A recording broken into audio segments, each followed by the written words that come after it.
안녕하세요. 오늘은 2022년 2월 22일 화요일 아침입니다. 저는 넷파교회를 섬기는 정순옥이라고 합니다. 기도드리고 오늘 교과 내용을 살펴보도록 하겠습니다. 기도하겠습니다. 하늘에 계신 하나님, 저희를 위해서 온전한 제물이 되시고 우리를 위해서 온전한 희생을 치러주심에 인하여 감사를 드립니다. 오늘 이 아침에도 하나님께서 우리에게 베풀어 주신 그 놀라운 희생, 온전한 희생을 다시 한번 묵상할 수 있는 특권 허락하심을 인하여 감사를 드립니다. 이 놀라운 이 희생이 우리의 삶을 변화시켜 주시고 예수님의 그 놀라운 희생이 우리의 삶을 새롭게 거듭나는 경험을 하게 하여 주시옵소서. 이 시간도 우리와 함께 하여 주옵기를 간구하며 거룩하신 예수님의 이름으로 기도드렸습니다. 아멘. 예, 감사합니다. 우리는 이번 주에 예수 온전한 제물에 대해서 공부하고 있습니다. 우리는 일요일 소지에서 우리에게 왜 제물이 꼭 필요한지에 대해서 살펴보았고요. 그리고 월요일 소지에서는 이스라엘의 5대 제사를 통하여서 예수 그리스도의 십자가의 희생이 얼마나 큰 의미가 있고 얼마나 풍성한지를 묵상했습니다. 그리고 오늘 화요일 소지에서는 예수님의 온전한 희생에 대해서 살펴보도록 하겠습니다. 예수님의 제사장 직분이 레위 계통의 제사장들보다 훨씬 더 우월한 이유는 있습니다. 먼저 그 이유를 살펴보기 위해서 히브리서 7장 26절에 있는 말씀을 읽어보도록 하겠습니다. 이러한 대제사장은 우리에게 합당하니 거룩하고 악이 없고 더러움이 없고 죄인에게 떠나 계시고 하늘보다 높으신 자라라고 하였습니다. 우리가 제6과에서 살펴본 것처럼 히브리 7장 26절에서 우리를 위한 대제사장이 되신 예수님은 5가지의 특징을 가지고 있었습니다. 구약의 제사장들과 달리 예수님은 첫 번째는 거룩하시고 두 번째는 악이 없으시고 세 번째는 더러움이 없으시며 네 번째는 죄인에게서 떠나 계시고 그리고 5번째는 하늘보다 높으신 자라는 것이었습니다. 오늘 교과에서도 구약의 레위 계통의 제사장들보다 우리 예수님이 가지신 제사장 직분이 훨씬 우월한 이유를 설명하고 있습니다. 오늘 교과에서 다루고 있는 것처럼 우리 예수님의 제사장 직분은 영원하다는 것입니다. 히브리 7장 23절의 말씀처럼 제사장 된 그들의 수요가 많은 것은 죽음으로 말미암아 항상 잊지 못함이로되라고 하였습니다. 우리가 알다시피 구약의 제사장들은 죽었습니다. 첫 번째 대제사장이었던 아론도 죽었고 두 번째 대제사장이었던 엘르아살도 죽었습니다. 그 후에 수많은 대제사장이 나왔고 그들도 죽음을 맞이했습니다. 오늘날까지 살아있는 제사장은 아무도 없습니다. 그러나 우리 예수님은 영원히 살아계시며 또한 영원히 우리의 제사장이 되시는 분이십니다. 그리고 예수님은 우리의 온전한 제사장이십니다. 히브리서 7장 26절에서 말하고 있는 것처럼 악이 없으신 분이십니다. 그래서 자신을 위해 제사를 드릴 필요가 없었습니다. 이 부분을 히브리 7장 27절에서 이렇게 기록하고 있습니다. 그는 대제사장들이 먼저 자기 죄를 위하여 다음에 백성의 죄를 위하여 날마다 제사 드리는 것과 같이 할 필요가 없으니 이는 그가 단번에 자기를 드려 이루셨음이라. 이 말씀의 의도는 구약의 레위 계통의 제사장들은 날마다 상번제와 하번제를 드렸습니다.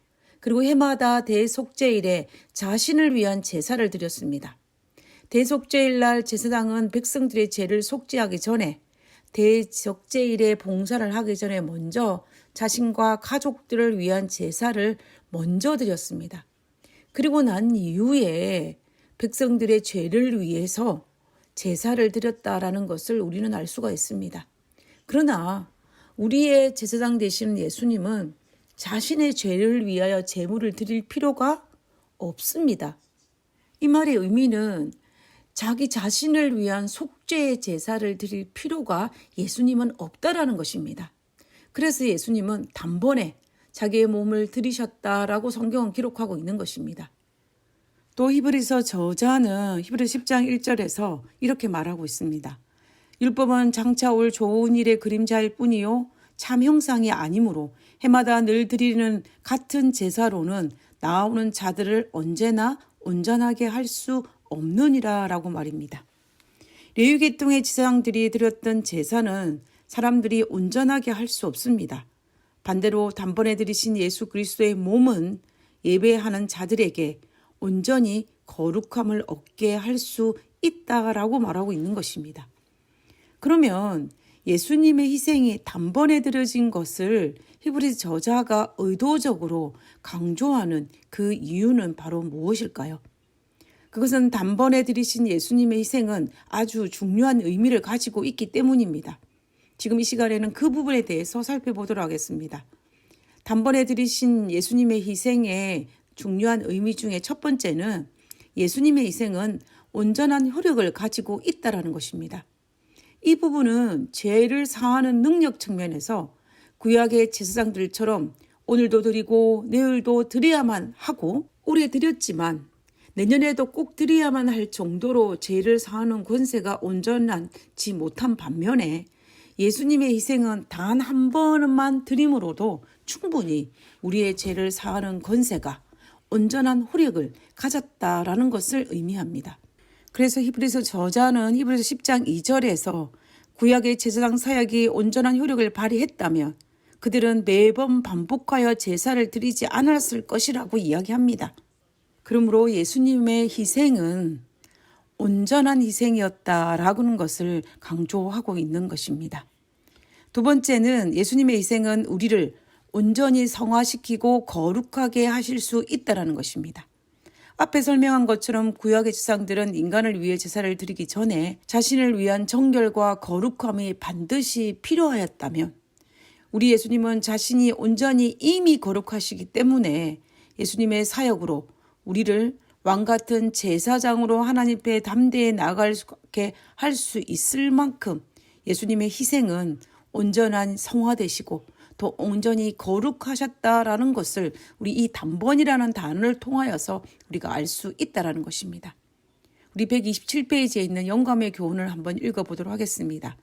그리스도는 완전하고 값없는 희생 제물.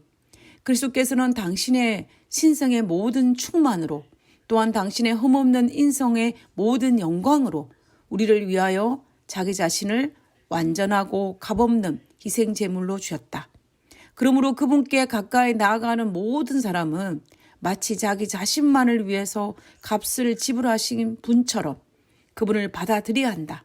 모든 사람이 아담 안에서 죽은 것처럼 모든 사람이 그리스도 안에서 살게 될 것이다.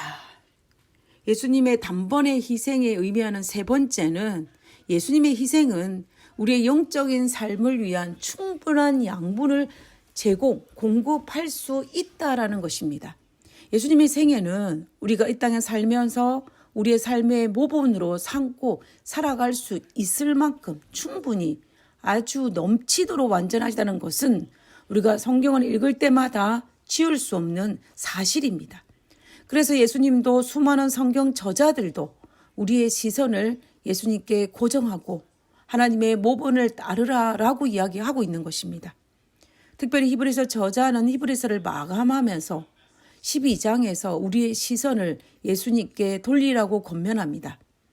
히브리서 12장 1절에서 2절에 보며 이러므로 우리에게 구름같이 둘러싼 허다한 정인들이 있으니 모두 무거운 것과 얽매기 쉬운 것을 벗어버리고 인내로서 우리 앞에 당한 경주를 경주하며 믿음의 주요 또 온전케 하시는 이인 예수를 바라보자. 우리는 예수님을 바라보는데 우리의 영적 영양분을 제공할 수 있는 예수님을 바라보는데 결코 실패하지 말아야 할 것입니다. 예수님은 온전한 희생을 통하여서 우리의 온전한 제물이 되셨고 우리를 하나님 앞으로 나갈 수 있도록 우리를 온전하게 거룩하게 하심을 믿고 날마다 예수님을 바라보므로 결코 실족하지 않는 풍성한 그리스도의 삶을 영유하시기를 진심으로 바라면서 오늘 교과를 마치도록 하겠습니다. 기도하고 마치겠습니다. 다른 어떤 제물보다 더 온전한 제물이 되신 예수님께서 우리의 구원을 위해 기꺼이 자기 자신을 바치신 것에 대해서 감사드립니다. 그와 같은 큰 사랑을 받은 사들답게 우리도 이타적인 사랑을 실천하며 살게 해 주시옵소서. 하늘에 계신 저희들의 아버지, 우리의 온전한 제물이 되어주시고 우리를 온전하게 거룩하게 하여 주셔서 우리가 담대히 왕같은 제사장으로 예수님 앞에 나갈 수 있도록 허락하심을 인하여 감사를 드립니다. 주님, 우리는 하나님 앞에 담대히 나아갈 수 있을 만큼 하나님께서 단번에 드린 희생 제물에 받은 자로서 힘있게 살아갈 수 있도록 도와주시옵소서. 그리고 정말로 예수님의 자녀답게 사람들에게 그리스도의 빛을 전하는 그러한 그리스도인으로 살아갈 수 있도록 도와주시옵소서. 우리의 기도를 들으시고 우리의 간구에 응답하시고 그리스도의 빛 안에 살게 하심을 감사드리오며 거룩하신 예수님의 이름으로 기도드렸습니다. 아멘. 감사합니다. 좋은 하루 되시고요. 내일 뵙도록 하겠습니다. 감사합니다.